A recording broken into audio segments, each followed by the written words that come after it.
You're watching my favorite YouTube channel. I am Chillmonger. There's news that a Storm series is cooking over there at Marvel Comics. Look at the smile. Look at how awesome it is that a top character who's black, there's not many of them, is going to be featured in a series on her own. I saw something on Twitter. Now let's go check out. Look at the smile. Look at the smile. I'm so happy that somebody black is going to get featured in a solo role. And it's not like a little character that's like the 85th most important one in that company. It's Storm. She's in that top 20. Smile, right? All right.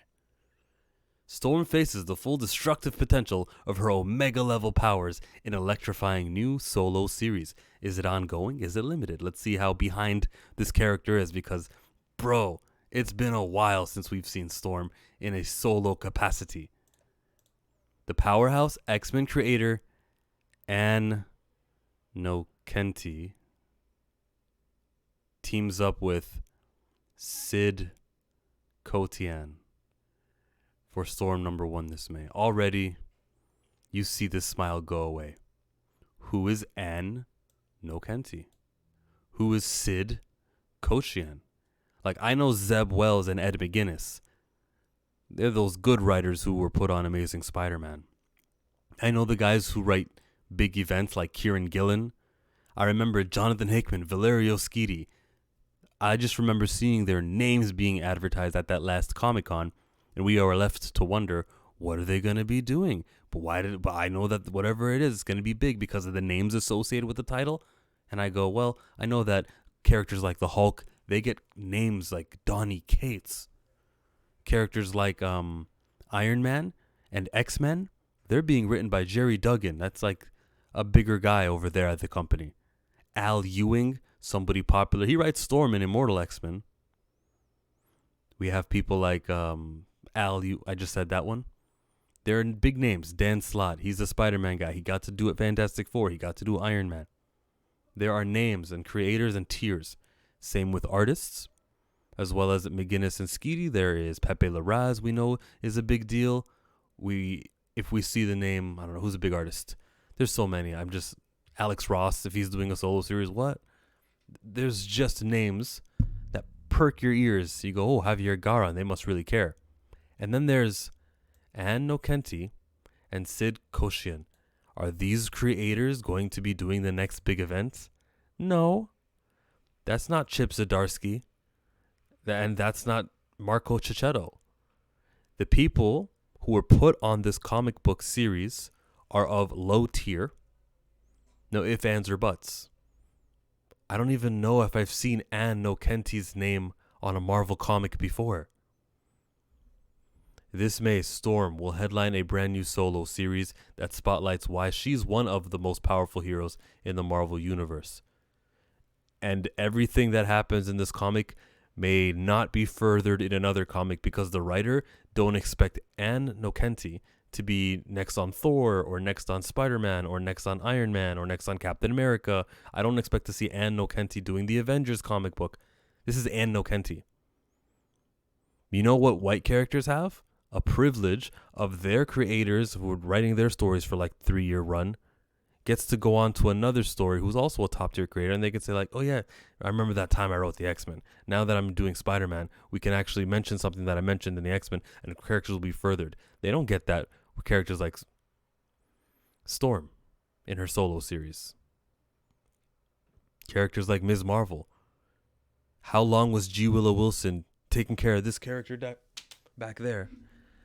And where's G. Willow Wilson to be seen? You can do 50 issues. You're good enough to write her, but not for Avengers. Like, no one thought to give her a call and say, hey, why don't we get you to use your talent since we trusted you enough for 50 issues on this character?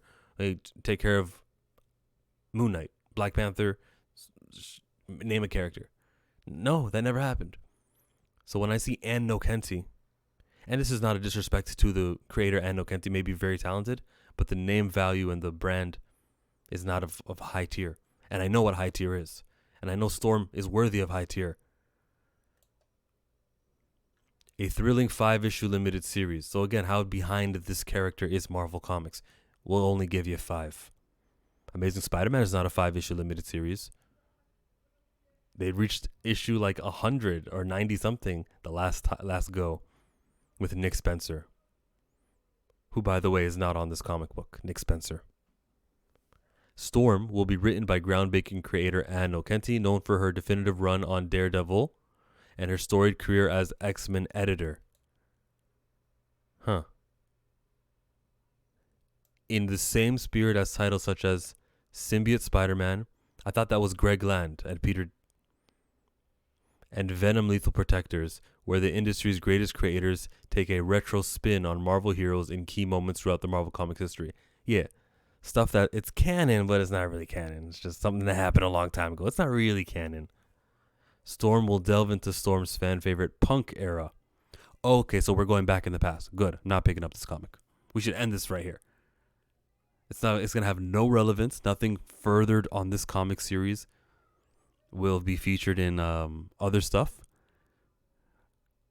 I have a very low hope that that'll happen. I know that there's a lot less of those little editor's note to understand this, see issues, blah blah blah of that, because this character was introduced there. There's not that much. Shout out to Monica Rambeau, Photon. There's a lot of that. Respect to Eve Ewing. This is not that. Joining NOCENTI will be the artist Sid Kotian, who just teamed up with Chris Claremont to revisit another classic period for Storm in the recently acclaimed Gambit limited series. Another one of those we go back in time, but it doesn't really matter, has no effects on today. The upcoming series... Let me stop there. If you guys like that stuff, I respect you. If that's your take, you like going back in time, checking out some stories, reminding you of yesteryear, that's your preference. It's not mine. I like knowing that what I have here is furthering the epic 60, 70 years of Marvel Comics, and that's why I am disinterested in it. The upcoming series will see Storm's Omega. I said it like Bad Batch, which was an awesome episode this week, and I'll be doing a Star Wars Burning Questions because of it. Omega mutant gifts evolve in a radical way, causing her to lose control at a pivotal time in her journey as leader of the X-Men. Well, it can't be that pivotal because it's something we've never heard of before.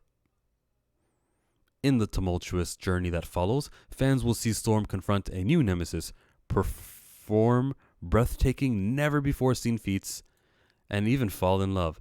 The problem is if she performs never-before-seen feats, we're going to wonder, well, why didn't she do that feat ever since she was the leader of the X-Men? After 202 of Uncanny. And then what she said about falling in love. Again, I've said this many times. When characters fall in love and find interest and stuff and they just break up anyways, it makes them look really trampy. It makes them look like, because time in Marvel Comics moves so slowly, right? They condense the last 60, 70 years into about 13. Shout out to Al Ewing, who wrote Immortal Hulk and featured that Ben Grimm had a bar mitzvah. I think Dan Slott may have been responsible for that one, actually, now that I think of it. But Ben Grimm had a bar mitzvah. He's been the Thing for 13 years. Therefore, 13 years have passed since Fantastic Four were the oldest team. Aurora Monroe has been a thief, a goddess, and a leader of the X-Men, and she's just getting started. With her mutant ability to control the weather, bolstered by her top-notch fighting skills, she's a formidable opponent like no other, as Callisto of the Morlocks can attest. We're going to get some Callisto action. I've already decided I don't want this, and I've seen how much there is to read, so I'm not going to read it anymore. That's Storm with the Mohawk look. Let's see if anyone's going to be buying into that. I bet if Colossus had a comic series, that the creators would be higher tier. Nightcrawler actually literally got a higher tier creator with the Spice Spurrier. Wolverine's being done by Ben Percy, who's also doing the X-Force book. There's a level of how behind this comic book company is with this character here with dark skin compared to these guys who don't have dark skin. They've got that lighter complexion. They've got that top tier writer complexion.